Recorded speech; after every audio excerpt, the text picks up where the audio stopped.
ليه بقينا نحب العزلة الفترة دي أكتر من أي وقت قبل كده؟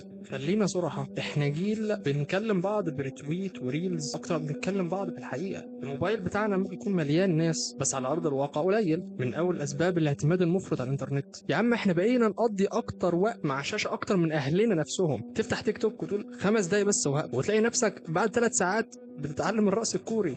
المشكلة إن التواصل الافتراضي ده بيخليك تنسى تتكلم ازاي مع البشر الطبيعيين. يعني ممكن تكتب بوست فلسفي عن الانسان الاجتماعي، بس لو حد قال لك صباح الخير في الشارع تتجمد.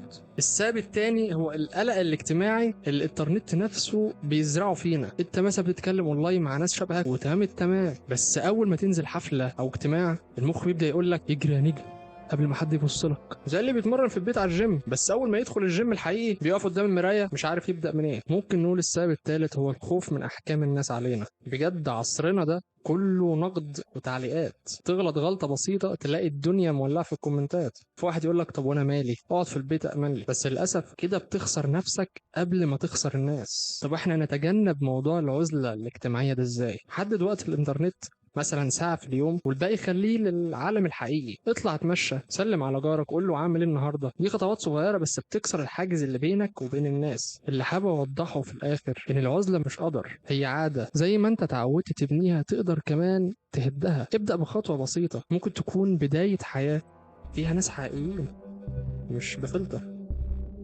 بس.